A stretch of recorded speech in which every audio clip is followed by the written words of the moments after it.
Hi there, I'm Kevin from Rebuilders.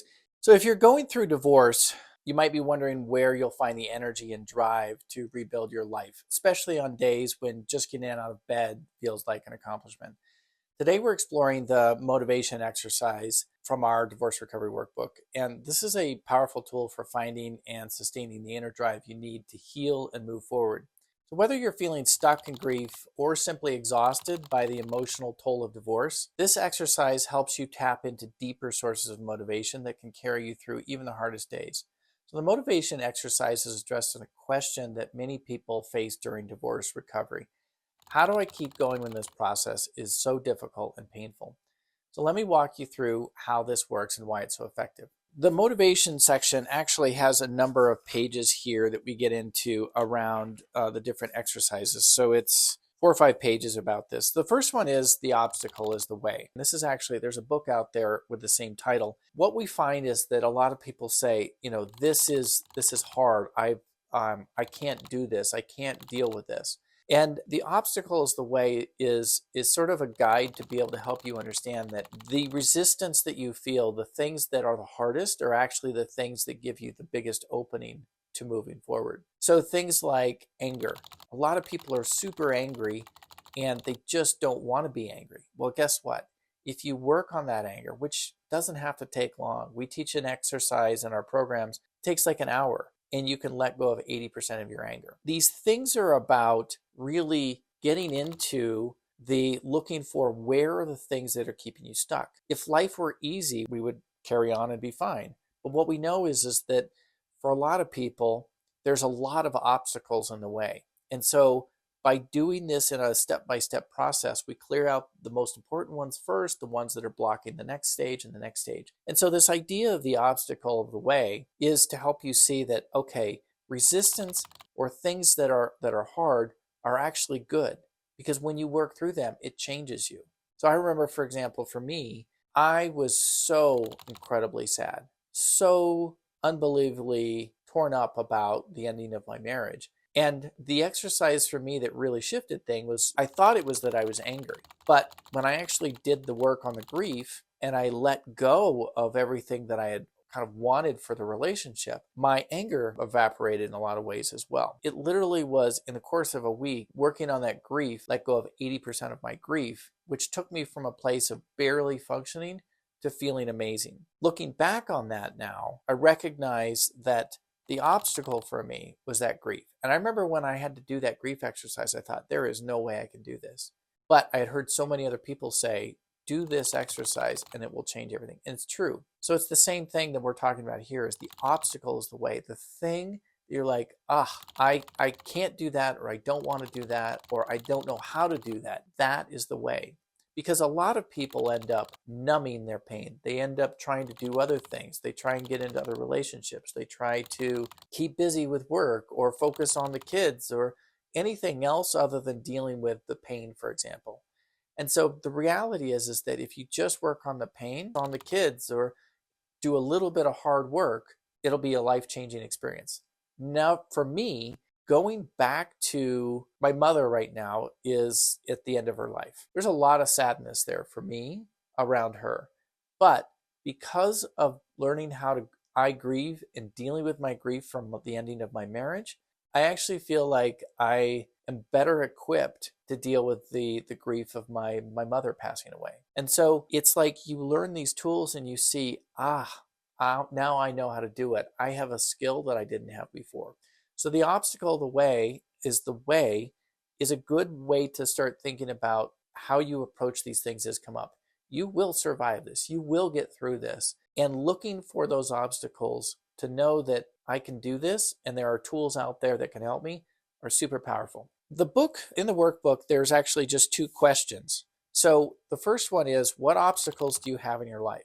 So writing down, what are these things that are getting in the way for you, right? If you can imagine something like where you say, if I were 5 years from now, I had gotten over this, what would life look like, right? You might be able to say, oh, I'm peaceful, I'm content. Well, the obstacle then is, what's the obstacle that's preventing you from getting there? Anger at my ex, feeling betrayed, recurring thoughts. There's all these things that you might have. And just writing those things down of here are my obstacles. That's the first thing. And then the next thing is, the second one is, what obstacles are you going to turn towards instead of away from? The idea here is don't try and do them all, right? It's not about saying, oh, I've got all these obstacles and I'm just going to pick one. But the idea is pick what's the first one that really, if I did this, things would be different. And that gives you kind of a path for saying, all right, now I'm going to start moving forward, because if I can do that, life will be better. For most people, this is grief. I can tell you that. For some, it's anger, but for a lot of people, it's if I wasn't grieving again,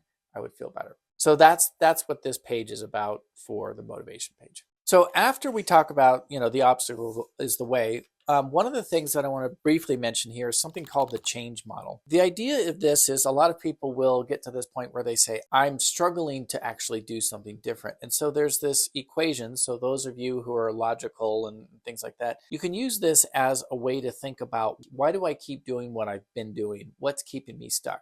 So the idea of this is that if you want change, here's the equation. C equals D plus V plus F, and then greater than R. In other words, if you want to change, what that means is that so that's the C. D is dissatisfaction with how things are now. V is a vision of what's possible. F is first concrete steps that can be taken towards the vision. And R is resistance. Before we were talking about the obstacles, the way, and that there's resistance there. If you want to actually do something different, there has to be three things that put together become greater than your resistance. And that's what's going to create change. So if you are dissatisfied enough, if you have a vision of what is possible or how to move forward, and then if you start taking or have some idea of what you can do to start moving forward, when you put those three things together, it can overcome your resistance.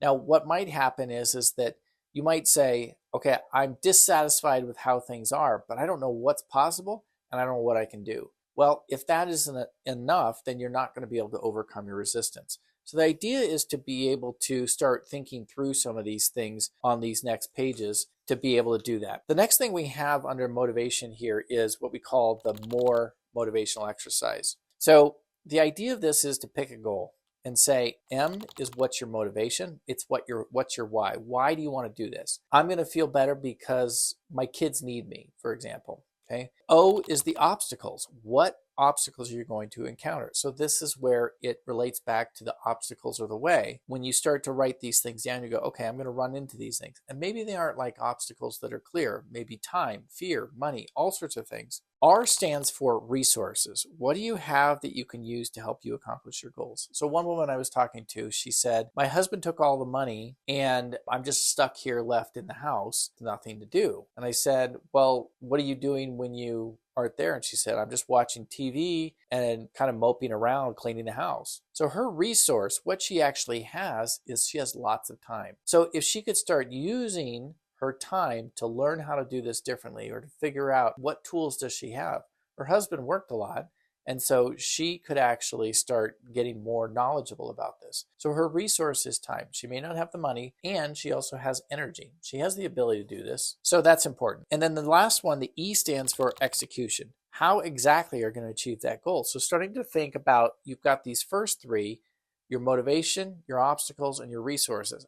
How can you actually execute on this or do something? And then the last thing is that we put together a little thing that has been shown by research to actually help you start actually accomplishing these things. So writing down those things that you want to, the actions you want to take, and maybe it's on a regular basis, but actually saying to document, I got more exercise, which gives me more energy, which helps me be more focused. I did that Monday, Wednesday, Friday, and Sunday, or something like that. It gives you a chart to be able to start recording what are those things that I actually need. Sometimes these things can also be really overwhelming. So if you need our help, feel free to reach out. But it's a great tool for being able to do this. That's the motivational section of our workbook. I hope that helps in terms of understanding what to do on these pages and how to do it. I remember working with a client who described herself as completely depleted by her divorce. She couldn't imagine finding the energy to rebuild her life. And after working through this and seeing some of the things I'm going to talk about here in a minute, She told me, "I discovered sources of strength I didn't know I had and reasons to keep going that are bigger than my pain." So if you're finding this helpful so far, make sure you subscribe to this channel for more divorce recovery guidance. This motivation exercise is just one of over 60 powerful tools in the Rebuilder's Divorce Recovery Workbook. What makes this approach different is that we help you discover motivation that comes from within rather than relying solely on external factors that can fluctuate from day to day. The workbook guides you through exercises like this one that build internal resources, while also providing practical strategies for navigating the daily challenges of divorce recovery. So I hope this explanation of the motivation exercise helps you find the inner drive you need to persist